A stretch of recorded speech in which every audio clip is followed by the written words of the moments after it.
Vous est-il déjà arrivé de vous poser la question de savoir qui vous êtes réellement? De savoir quelle est votre posture devant le Seigneur? C'est ce dont il sera question dans cette vidéo. Du moins, nous essayerons d'en parler. Bonjour la famille, comment allez-vous?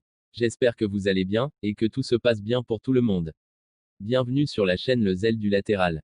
Vous avez cliqué et vous ne vous êtes pas trompé, rassurez-vous, parce qu'ici nous allons parler de Dieu, nous allons parler du Seigneur Jésus-Christ, nous allons parler du Saint-Esprit. Bref, vous l'aurez compris, nous allons parler de notre vie chrétienne. Passons au vif du sujet. Luc, chapitre 10, verset 27. Un docteur de la loi se leva, et dit à Jésus, pour l'éprouver, Maître, que dois-je faire pour hériter la vie éternelle? Jésus lui dit, Qu'est-il écrit dans la loi? Qui lis-tu? Il répondit, Tu aimeras le Seigneur, ton Dieu, de tout ton cœur, de toute ton âme, de toute ta force, et de toute ta pensée, et ton prochain comme toi-même. Tu as bien répondu, lui dit Jésus, fais cela, et tu vivras. Dieu attend de nous que nous soyons entièrement à lui. Il est écrit que l'on ne peut pas avoir deux maîtres. Nous ne pouvons pas nous revendiquer cherchant Dieu et avoir les choses du monde en nous. On ne peut servir à la fois Dieu et Mammon. Dieu ne peut pas se contenter de s'occuper de la moitié de ta vie que tu lui donnes. N'oublions pas, il est un Dieu jaloux et il ne s'engage que lorsque l'homme lui consacre tout son être. Aujourd'hui, pour plus d'un, la vie chrétienne est devenue une option parmi tant d'autres. Il y a le cinéma, le restaurant, le supermarché, le bar, etc., et il y a l'église. Et nous vivons en fonction de l'endroit où nous nous trouvons. Et pire, nous avons transporté le concept de vie privée jusque dans le Seigneur. Nous paraissons plus que saints devant les gens, mais nous menons des vies plus que ténébreuses dans le secret, pensant bien cacher notre jeu. Et nous arrivons même à nous convaincre que nous sommes seuls à savoir notre secret ignoble. Qui sommes-nous pour penser cacher quelque chose à Dieu? Tout est nu et à découvert devant lui. Que ce soit ce que tu as déjà fait, ce que tu fais et ce que tu projettes faire, il le sait déjà. Dans le livre de Daniel, chapitre 2, Nebuchadnezzar avait eu un songe. Il avait demandé aux magiciens, astrologues et enchanteurs de son royaume de lui faire connaître le songe.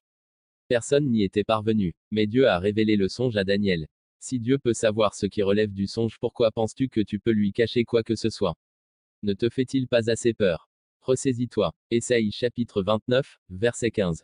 Malheur à ceux qui cachent leurs desseins pour les dérober à l'Éternel, qui font leurs œuvres dans les ténèbres, et qui disent qui nous voit et qui nous connaît. Le diable te leurre en te faisant croire que tu dupes les hommes, que tu leur es supérieur, et à travers ta double vie, il ne veut qu'atteindre son ultime but, à savoir te voler, t'égorger et te détruire. D'ailleurs, en le faisant, ta conscience n'est pas tranquille, tu es constamment dans la crainte d'être dévoilé, et pour certains, ils sont à l'aise là-dedans parce qu'ils ont étouffé leur conscience. C'est pitoyable. Quand tu mènes deux vies, quelle vie veux-tu que Dieu considère? Et plus sérieusement, laquelle veux-tu qu'il juge au dernier jour? Tu seras mis devant le fait accompli tôt ou tard, et ce serait fatal que ce soit devant le Créateur au dernier jour. Autant te repentir maintenant. Apocalypse chapitre 3, les versets 15 et 16. Je connais tes œuvres. Je sais que tu n'es ni froid ni bouillant. Puisses-tu être froid ou bouillant? Ainsi, parce que tu es tiède, et que tu n'es ni froid ni bouillant, je te vomirai de ma bouche. De quel côté de la balance es-tu? On ne sait pas vraiment où te classer. Numéro 1, débranché mondain durant la semaine, grand pieux à l'église le dimanche. La vie que tu mènes donne-t-elle la nausée à Jésus? Reconsidère ta vie et ta position dans le Seigneur pendant qu'il est encore temps, parce que personne ne ravale sa vomissure. Si jamais Jésus te vomit, tu es en danger et ton éternité est en danger.